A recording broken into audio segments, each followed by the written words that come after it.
جب تک مرض موجود رہے اس مرض کی تنبیہ ہوتی رہنی چاہیے۔ بیان کرنے کا مقصد یہ ہے یہ مرض ختم ہو، یہ تکلیف ختم ہو، رویہ تبدیل ہو۔ قرآن مجید فرقان حمید کے ساتھ ان لوگوں نے جنہیں اللہ ان کی گمراہیوں کے سبب اسفل سافلین میں پہنچا دے، وہ جو کرتے ہیں وہ کرتے رہے، بیچاروں کے لیے تباہی ہے، جہالت ہے۔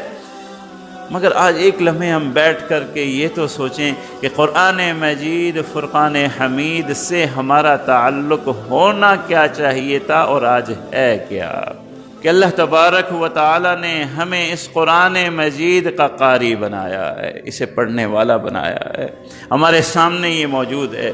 یہی وہ تمنا تھی جو گزشتہ انبیاء کر گئے تھے کہ یہ قرآن مجید ہمیں پڑھنا نصیب ہو، ہمیں نازل ہی نہیں ہوا تھا، کیسے پڑھا جاتا؟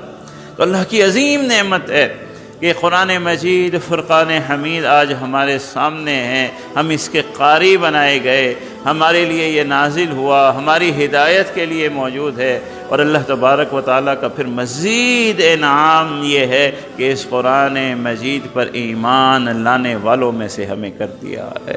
یہ اللہ کا بہت فضل ہے، بہت عظیم نعمت ہے۔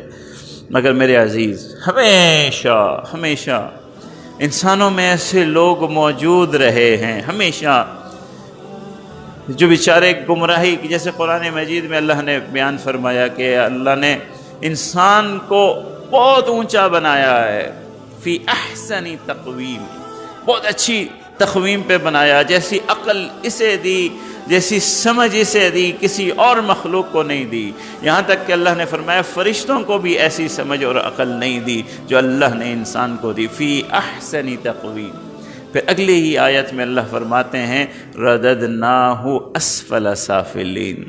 جب یہ انسان اپنے عمل سے اپنے آپ کو گرانا شروع کرتا ہے، گمراہی میں، ضلالتوں میں، تباہی میں، تو پھر اللہ فرماتے ہیں کہ ہم اس کو اتنا گرا دیتے ہیں کہ اسفل سافلین، کہ مخلوقات میں سے کم درجے کی مخلوق سے بھی پھر یہ گر جاتا ہے تباہی میں، گمراہی میں، جہالت میں۔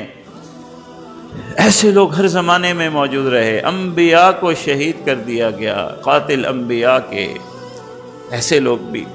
اور پھر قرآن مجید کے ساتھ گستاخی کے واقعات ہوتے رہے، ایسے تباہی اور برباد اور جاہل لوگ موجود رہے، ان سے کوئی کلام نہیں ہے۔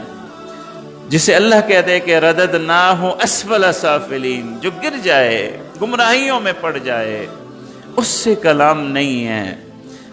افسوس تو یہ ہے کہ ہمارے نوجوانوں کو یہ تک نہیں معلوم کہ یہ عظیم کتاب کا ہم پر حق کیا ہے، کیا تعلق ہے، کب جا کر کے یہ تعلق ادا ہوتا ہے، ہم نے کرنا کیا ہے، یہ تک معلوم نہیں ہے، حقوق تک معلوم نہیں ہے۔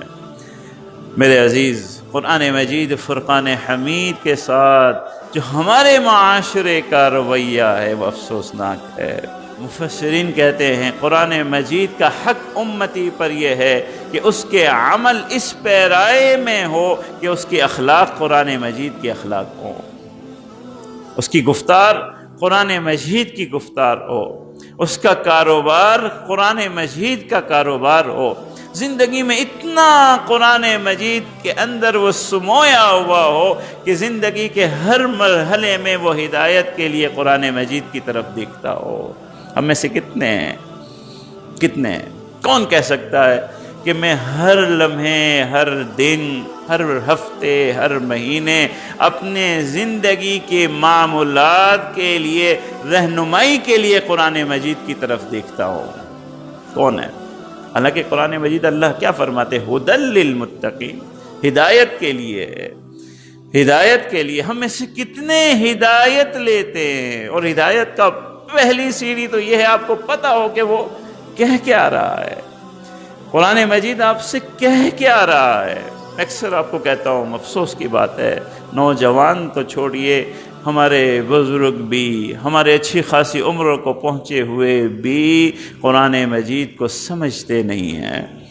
میری آپ سے التجا یہی ہے، میں نے آپ کو تفسیروں کے نام بدلا دیے ہیں، مولانا تقی عثمانی صاحب کا آسان ترجمہ قرآن ہے، مولانا تھانوی صاحب کا بیان القرآن ہے، مولانا شبیر احمد عثمانی صاحب کی تفسیر عثمانی ہے، اردو میں بھی ہے، انگلش میں بھی ہے، عربی میں بھی ہے، جو آپ کو پسند ہو آپ لے لیجئے۔ طریقہ میں نے آپ کو بتلا دیا ہے، 3 آیات روز شروع سے آپ اس کا پڑھنا صحیح کیجئے، اس کا ترجمہ، اور پھر اس کے بعد اس میں غور و خوض کیجئے کہ کیا اللہ نے کہا ہے، اور اس دن سے وہ اپنی زندگی کا حصہ بنا لیجئے۔ اللہ تبارک و تعالی عمل کرنے کی توفیق عطا فرمائے، اور اللہ تبارک و تعالی ہم سب کو صاحب قرآن بنائے، عامل قرآن بنائے۔